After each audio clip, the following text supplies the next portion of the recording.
welcome back to my channel. It's your girl Sharon, aka the Nostalgic Runner, and we are back for another episode of the Real Housewives of Potomac, and this is season 10, and this is episode, I believe it's 18 now, and this is the Karen special. Karen Comes Home is the name of the episode.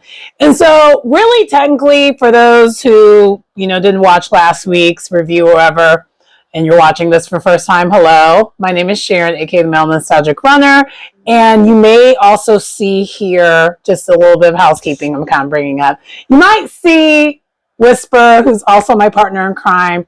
She may be coming in and out of the frame. That's my cat. She loves being in the videos. So if you see her and you see just like a shadow, it's her. She is literally my shadow. She follows me everywhere I go, unless it's really, really cold in here. That's like kind of the only exception to the rule, because this room that I film in is like kind of it's a cooler room of all the rooms in my place. So anyway, I just kind of wanted to bring that up. But yeah. The other thing I wanted to bring up too is that last week's episode was technically the season finale, and this is 17, so I was right. So this is literally all about Karen and her journey. And what I will say, watching this, before I get into it, I was pleasantly surprised. We'll get a little bit more into the meat and potatoes of the conversation, but this video is probably not going to be very long. Also, too, for those who watch my Beverly Hills reviews, I promise I will have that video out. I honestly just haven't had time to get to it. Last week was a pretty busy work week. For those who are used to my channel, my review and stuff, Mondays are like the least busy day of the week for me when it comes to work. Tuesdays are my Mondays. And I guess I could have did things on Friday, but I had other things going on. Your girl's been outside. And this weekend was like one of the first weekends where the weather actually was okay. And right now we're having like okay winter weather. Like, I mean okay, like you actually can go outside and it's not dangerous. For example, yesterday, I actually walked to go hang out with my friends at a restaurant bar situation. And if this invite would have been a couple weeks ago, I would have had to take a lift because the walk was like almost a 2-mile walk. But I'm not going to be doing that when it's like sub-degree weather, sub below zero weather. So yeah. Anyway, let's get into the review of this. Again, like I said, it's not going to take very long for me to kind of go over this at all. Just because it really was just about Karen. So yeah. So we pick up where we left off. We saw in the season finale, it ended with Karen, where we see her getting out of jail, and she has the jail braids, and she has her bandana, has her jeans on, like she's looking good coming out of jail. And then she, waves and says hi to some of the fans, like, by rolling the window down as they're driving away. The reporter, she was just like, she kind of left them alone because, the first person she's going to talk to about this is Andy Cohen. And we know that. And so then from there, the Bravo cameras then follow her to her house. And her family is there. Some of her family, not everyone. So we see her sister, her younger sister, and then Raven's there along with Ray. And they greet her. And you could tell she's so happy to be home. You can definitely tell. And at this point, watching this, I kind of was hopeful that she, is coming in with more of a clear head, and we're not getting the grand dame, we're actually getting Karen. I was hopeful of that. And we got a little bit of both, I will say, when it comes to this time. We got a little bit of both, which, let's not pretend that's the same person, So it's not like, one is not her. They're both her. They're two different versions of her. But we got the real from her, and then we got a little bit of the performative Karen, aka the Grand Dame. So that was really, but we didn't really get that until Andy came into the picture. At this point, this is the family part, and she still has like, what she's came out of, and then she talks about how she kind of went to mother hen mode as soon as she got to the jail. And she also mentioned with the braids, and there were different hair colors, and what they did was they took pieces of their extensions and put it into her hair. And I thought, and Karen thought that was beautiful. Now, from a hygiene perspective, yeah, no, that's kind of but the gesture is a beautiful gesture, and also, too, at the end of the day, is jail. The hygiene ain't gonna be great already in general because you're in jail. So, like, you kind of got to take all that out of there and realize what the gesture was doing. And that's beautiful that they were like, we ain't going to let you go out looking crazy, go outside looking crazy. Because, Karen always be wearing her wig. We never seen her actual hair before. So, yeah. And then we also talk about, she, thanks Raven, and she thanks her sister. She thanks basically everyone for holding her down while she was gone, because life went on without her for 6 months, right? And so then she also mentioned how Ray was the only one that was talking about politics behind the glass, because they basically had to date each other behind the glass. And they kind of get a little chuckle about that Ray was saying that. But, Karen was like, no, I actually wanted to know what was going on, because, so basically it sounds like she didn't have that much access to television or stuff like that to really keep track of everything. So, and they are in the DMV. So of all places, you probably do want to know what's going on, right? So there's that. And then we fast forward to a week later where we get Karen presenting the way we normally are used to seeing her. So let's talk about that. Okay, so then at this point, it's a week later, and Andy shows up at Karen's front door, and then we see Brandon, which is Karen's older son, for the first time on television. And Andy kind of cuts at Chase. He's like, why you been ducking the cameras though? We've never been able to talk to you. He's like, I'm a busy man.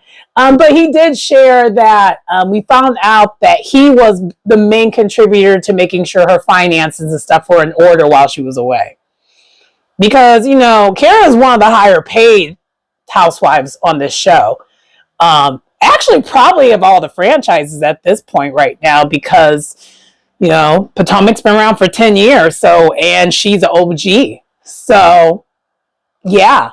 So I can imagine that you would need someone to keep up with that, even though you're not really necessarily, able to. So he was doing all that. We found that out.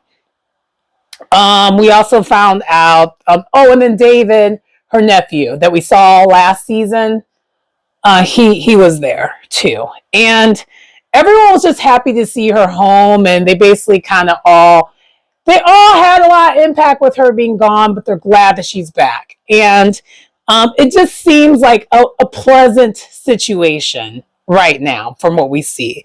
And then she talks to Andy with all of them, talking about like how they were trying to give her special treatment initially when she came in, but she wanted to be in general population, and she kind of went to mentorship mode like she does.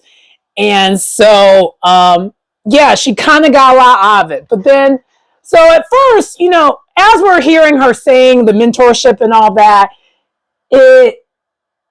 because we know how Karen has been in the past when it comes to deflecting and all that stuff, we're just kind of like, okay, are we going to really get her telling the truth and like really get into it? So at this point, I'm still kind of looking at this like, Karen, I don't know. I don't know if are you going to get to the meat and potatoes of it all? Or are you going to continue to make excuses? That's where my head was. I'm not going to hold you. I really was trying to figure that out. And so from here, then Andy's like, okay, it's time for our one-on-one. Let's get into it. And so let's get into the one-on-one. I'm sorry if you see me playing with my hair a little bit here. I straightened my hair a couple days ago, and my ends are freezing up again. Because like whenever I do a silk press curl, like a silk press, um, the ends are always the first to like want to go back to not being silk. Sorry, I'm getting distracted. Okay. I'm gonna probably cut that part out. Anyway, next. You can tell I'm not used to having my hair down. So then we do get to sit down, and we immediately get into the viral moment, the body cam footage, and they re-show the whole thing. So just in case you didn't see it, it's there. So that was part of this. Was that I've already seen it before multiple times, so I didn't need to see it again, but it was good to have a refresher though at the same time. And Karen, according to Karen, she wanted to proceed with the trial because she never saw the footage. And she refused to see the footage, which is scary. And she said she was afraid of it. She was afraid to see the footage, so she didn't want to go there. And I'm just kind of like, oh my gosh. I'm not going to hold you. When she was talking about the footage, once, we did get into it, because she did talk about it. Because she did mention once she knew she was being sentenced. She already seen the footage by then, and she understood the sentencing at that point. And she basically said that her therapist made her actually watch the footage sober. And so she did, and it broke her heart. She was like, I don't even know who that is. That's crazy. And if you've ever been someone that's had any substance issues of any sort, or if you're someone who has drank too much ever, or you've ever blacked out before, I feel like that would be kind of what you're seeing here. And she basically explained that she was blacked out. She doesn't remember any of it. And I believe that, because she looked like she wouldn't remember any of it. And I'm not judging Karen, because I've been there. I mean, I hate to call a thing. I have been there before, so I get where she's coming from. For those who don't know, I mean, I think I've explained it before. Like, I've actually gotten a DUI before, years and years ago. I don't do that anymore. I don't drink and drive at all anymore. I don't really drink like that anymore either, too. But yeah, I was also dealing with my own demons at the time. So I get it. And really, this conversation, I feel like for those who are watching this that have that perspective, this interview hits differently for you than someone who's never really lived that. But I feel like anyone who's watched this interview could get something out of it. But for me, I was looking to see if I hear the things I need to hear to convince me that she really does know that she has some work to do, and some lifelong work to do. Because, yeah, she definitely has a problem. And honestly, I think it's helpful to see this and watch this interview and realize, oh man, maybe I have a problem. And I think, so I will say, after watching the full thing, and I know we're still kind of at the beginning of it, you get a lot out of it because of that. At least for me, I was getting a lot out of it because I was like, oh, okay, like she really has some work to do. So anyway, I kind of wanted to say that. So then, basically, yeah. So Andy asked why proceed with the trial, and she was like, yeah, that was why, because she never saw the video. That's kind of what it amounted to. And honestly, and she basically said, and honestly, I was in denial. I was cloudy the whole entire time. And then we get to what she was clouding on. She's like, because I think for the longest, and not me included, I thought she just had an alcohol problem. It turned out, we find out, plot twist, she has problems with narcotics. So she was self-medicating, and she was messing with her own medication. So she got addicted. She basically got addicted to prescription drugs, which is very common and easy to do. But she got prescribed them, but on her own, she started upping the dosages, and she was mixing them with the drink. So essentially, and I kind of get what she was saying now, watching the whole interview. But first, when she was explaining this and trying to talk to Andy about it, and she basically was making it very known that she has more of a problem with that than alcohol, it came across in the interview like she was still denying that she has an alcohol problem. And but then once we got through the whole interview, you realize, oh no, that's not what she was saying. She was just explaining the order of how things were going with it. And then that particular night, in that particular incident, she mainly had that in her system, the prescription drugs. And really, if you're mixing with that, it could sometimes you only can have sometimes 1 or 2 drinks is going to get you where you're gone. It doesn't take much for you to get gone with that, because you're mixing. And most of those antidepressants, because she did finally state that they're antidepressants, you're not supposed to drink on those, like at all. And and I'm saying that because I know people. Unfortunately, a lot of people do not follow those instructions of what it says on those bottles of like antidepressants. I know so many people who still drink on them. And truthfully, you're really not supposed to do that at all. So imagine that you're adding more to your antidepressants and then you're drinking on top of it. Yeah. Now that makes sense, seeing what we saw there. For me, now I'm like, okay, so that wasn't just alcohol. Got it. That's why she looks so strong, because she kind of looks strung out. I ain't gonna hold you. She did look strung out in the body cam footage, and that was why. And this is where she kind of, so I did write, Karen, you're being defensive, because she kept making it clear more the narcotics part. But then once we kind of got more into the interview, we realized that no, she has a problem with both. It is both. But what was tricky and a little bit more difficult at first, as far as getting her off of things, was the narcotics part, because we found out after the 20 years, so she explains the different DUIs that she's had, or alcohol related incidents that she's had, which this is where I was like, girl, you're still being defensive, because you are trying to course correct what it was. Because she only had, according to her, she's only had 2 DUIs. And the other ones were alcohol related incidences. But like, respectfully, that is some semantics. Because even when I look back at some of the things I was doing when things were not going the way they should, I have all in my head of all the incidences, and it tells a story. And so you got to acknowledge all of it. And I feel like she is, but it's just the way she's talking still at this very beginning of the interview. She's kind of defaulting to what she usually does. But the more and more she kept talking, the more actually she started actually being a lot more transparent and honest of her own situation. I will say that. And I did definitely appreciate that.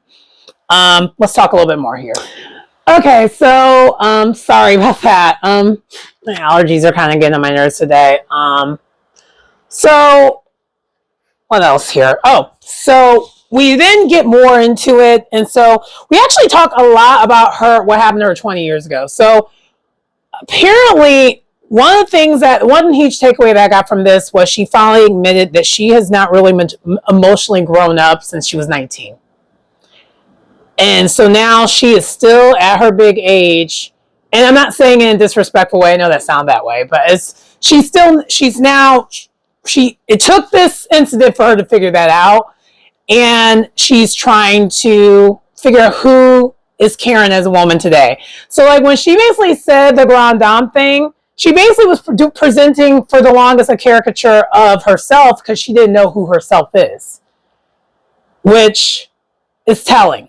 And she also explained, without explaining it, she basically has been under the influence this whole entire time that we've seen her on our TV. The whole time. She may not have been drinking, but she was still doing the prescription drugs.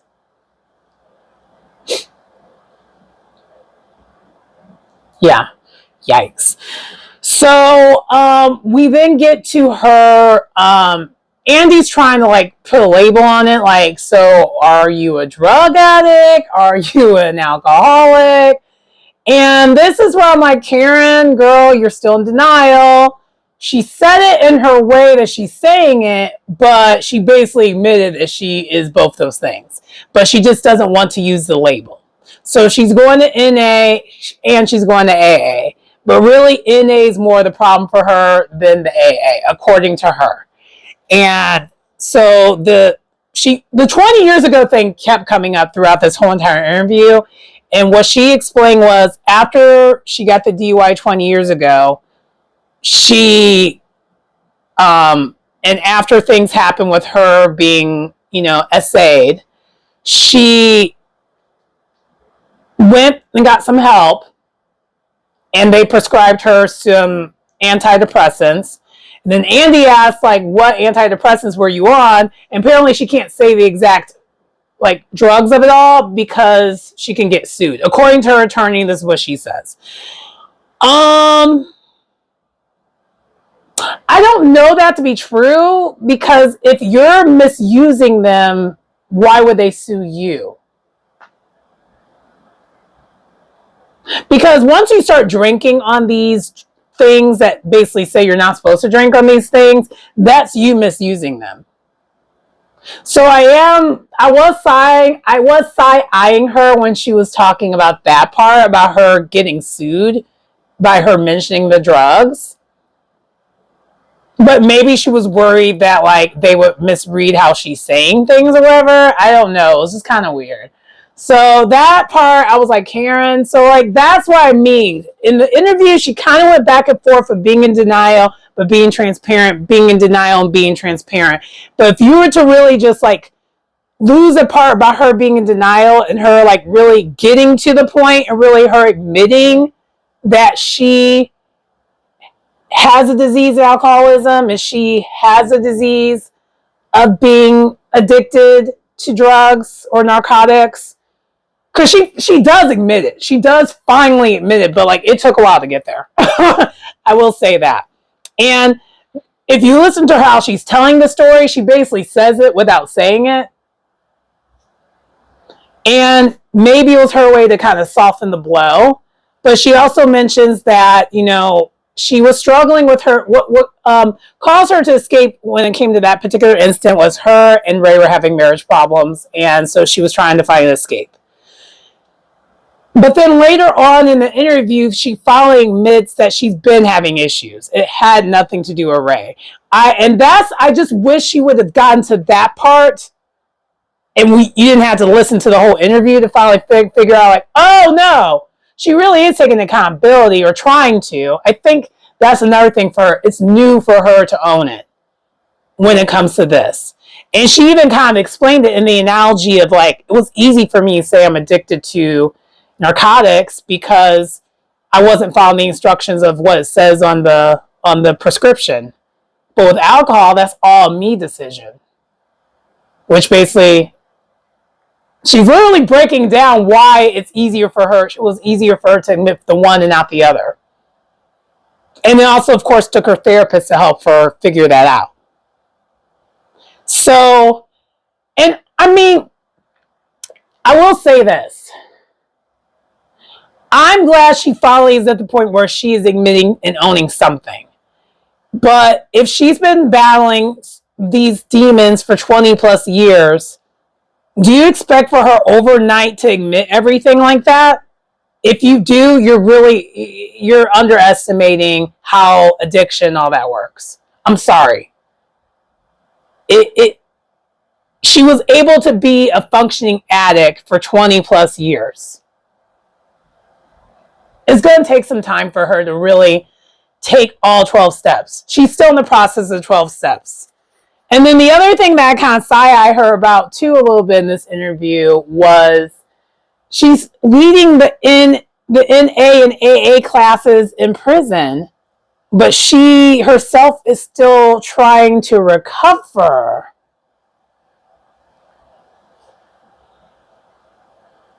That's the part where it's like, okay, but I know for her, she needs to have that leadership. Like that is something that is clearly important to her. But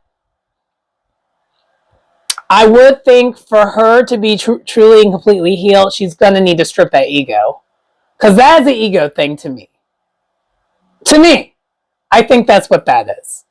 But like I said, she does finally admit that she admits she has a problem. I mean, because she does. And then we kind of get into the day in the life of her in jail. And she said she actually at first was really scared, but then she actually appreciated it because it gave her structure, and the structure was needed for her. And then from there, we talk about the show. Let's get into the show. And so when we talk about the show, she says,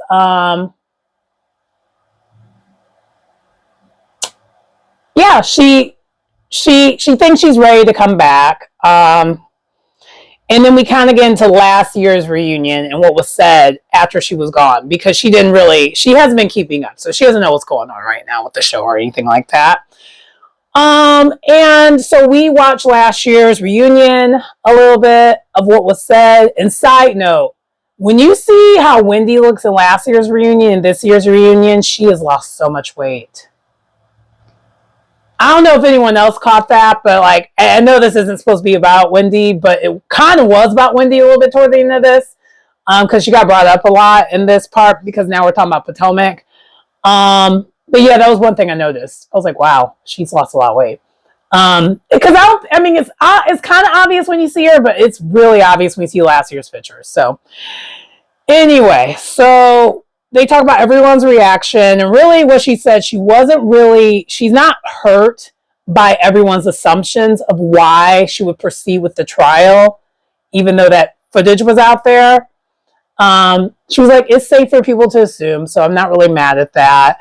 And then Ashley shares a story about how she met someone on the train or whatever who mentioned that Karen went to this place and would get drunk every day. And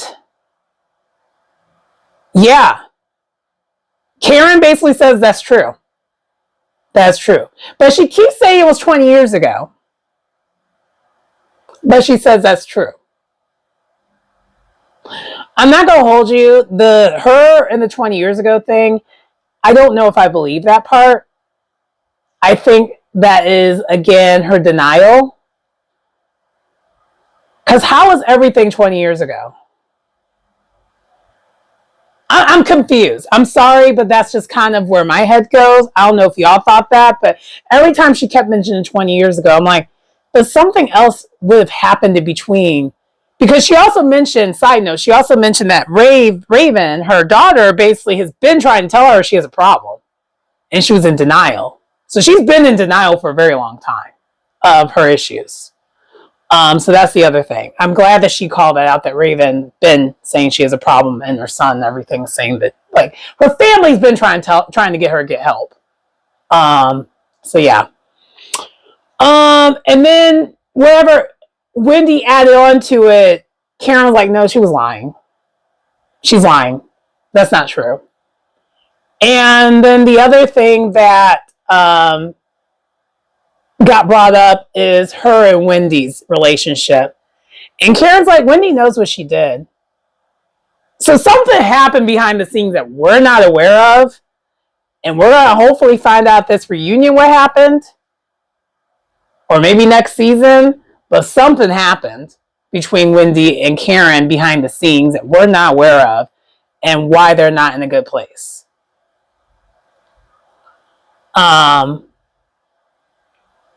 Which now, I'm not going to hold you.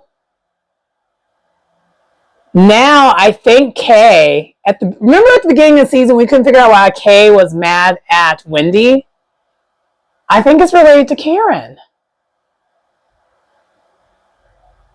I think it's related to Karen because Kay and Karen were really close, so maybe it's related to that. So something happened. So hopefully we'll maybe get some clarity on that during the reunion. So that was the other thing that kind of came up. I was like, oh, that's strange because Karen was like, I'll address it with Wendy, but like, yeah, it's something that Wendy and I need to address because we were good friends at one point in time. I was like, oh. Something happened. So we'll find out what happens there. And then because the subject about Wendy feeling a way that she wasn't thanked, that we know Karen didn't thank her came up, and that's what Karen said. And the other thing that Karen shaded the crap out of Ashley, saying, now the man thing, she needs to leave that alone. Like, I didn't have anyone else in the car. It was me. I did it. And I was glad that she owned up to that because I was afraid she was going to try tap dance and say something like, I'm so glad she put that to bed. That no, I did it. It's my fault. I could have killed someone and it's bad. I'm glad no one, got hurt. And then the other thing that came up was about the viewers and their opinion about her, how they feel like she doesn't deserve a second chance. And Karen was like, I don't know if I do deserve a second chance. It's earned. We'll see.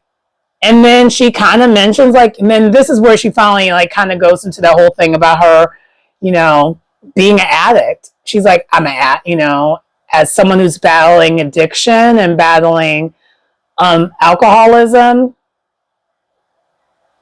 it is what it is. And then she basically makes it clear the show didn't cause this.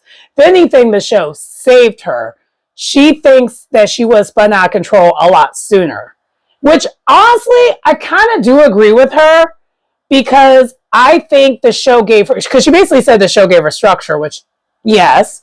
And then the other thing was, would you want to look like a hot mess on camera? No. So she probably made sure she was together on camera, and then behind the scenes, she might have been like a mess or whatever. But to be able to do that duality, you have to be together a little bit more together than like how she was in that, footage. So she said, if I wasn't on the show, things probably would have spiraled out sooner, actually. Like, if anything, this delayed it. And so that's kind of what we got there. So anyway, that is kind of where things end. And let me know what your thoughts are. I feel like people who have never battled those demons are going to feel like she's still in denial all the way. And I will say there are pieces where she's still in denial on, but that's why they call it a 12-step program. It takes time. You're not going to be completely owning everything on day one. It's going to take her some time. Oh, and she also mentioned how her and Ray are in a better place now, and they actually had the serious conversation now. If things doesn't work out, Ray is okay with leaving her now. Which, that sounds scary and heartbreaking, but that actually, in a certain sense, if this is to be true, sounds very reassuring that now Ray feels safe with leaving her alone. So that tells you how bad things really were. So that's the reason why I'm just like, even though she's in denial, if you listen to everything she's saying, she's putting it out there that she has a whole entire problem. It's just, you kind of got to read between the lines to get there. That's kind of what my thoughts were when I watched it. Not everyone's going to do that. So people's gut reactions going to be like, oh girl, she's in denial. Okay, whatever. It's a chop.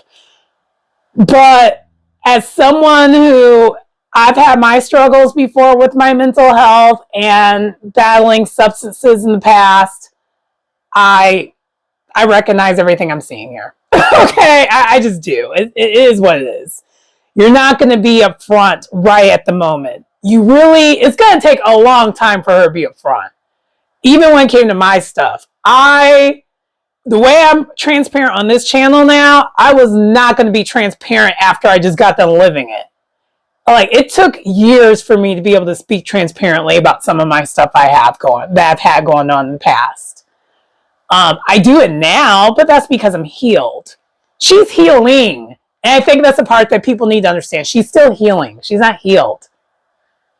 And considering the fact that she's buried her demons for 20 plus years versus facing them up front, that's a different kind of beast. You know, in my personal situation, my demons lasted, I would say, for 5 years. And then I finally got myself out of it running. That's actually why I'm so obsessed with running. That actually got me out of the hell that I was in, with all the stuff I had going on in my past trauma. But if you don't have that as an outlet and you keep going the wrong path like she did, and she was able to basically function that way, it can cause problems later on like it is now. So it's going to take her some time to own up. So I'm on the front where I'm giving her grace and think that she was as transparent as she could be at this moment. I'm sure if you talk to her 6 months to a year later, especially if she stays on the sobriety train and continues with the work, you'll get more out of her. But it's going to take time. So I hope people who watch this review look at it from that standpoint.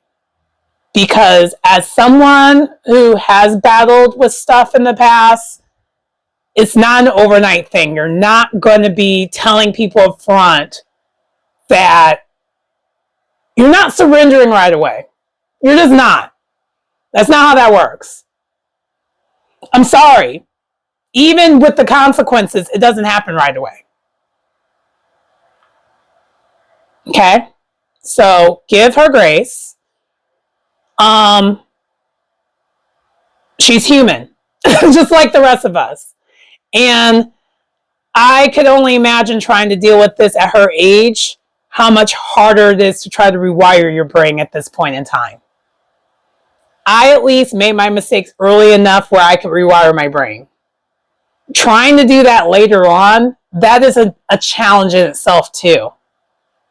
Being in your 60s, trying to rewire your way of thinking when you've been thinking that way for 60 years.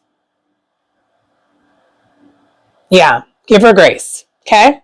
Anyway, but that does conclude the video. And the reason why I'm also saying that too is she did her time. And she still is doing her time. Like, she is on probation. So, like, let's not get that misconstrued. So she still can't make any more mistakes. So she's doing her time. She's earning her right back. And the one thing I wanted to hear accountability for and her actually say out loud is that she could have killed someone, because she didn't say that at all last season. I'm glad she finally owned up to that part. And she finally owned up to the part that it was her and her only who did this. Because up until then, we weren't getting that from her. So maybe for me, that is enough at this moment. And then she also did admit that she has a problem. I know at the beginning she was semanticing us and trying to say had. She was trying to use past tense terms, but the more she talked, the more she stopped doing that. And that's just her guard being up. She wants to present as strong because that is her personality. And the thing that's scary about when you are someone who's dealing with addiction or trauma and stuff like that, you have to let your ego go. And that's really challenging for someone like a Karen, who probably is very ego-based. She's an ego-based person. She presents as strong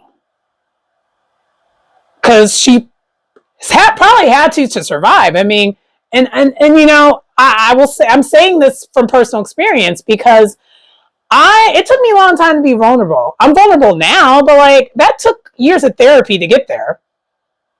And years of like not abusing, things to get there. So that's why I said give her grace, give her space, because it's going to take a lot. And also for her being a woman of particular age, it's going to take even more time for her brain to rewire chemically and not just way of thinking, chemically. So anyway, I know I just went on this big giant soapbox, but I feel like I need to say it because I've already been seeing some people's snippets of reviews, and I'm just like, I'm not liking it. And it's not me being a Karen stan. It's just me actually understanding what she's going through because I've been through a similar situation. Anyway, but that does conclude the video. Please like, comment, subscribe to the channel to get anything out of the content. It's your girl Sharon, aka the Melanin Nostalgic Runner. I will see you next time. Bye.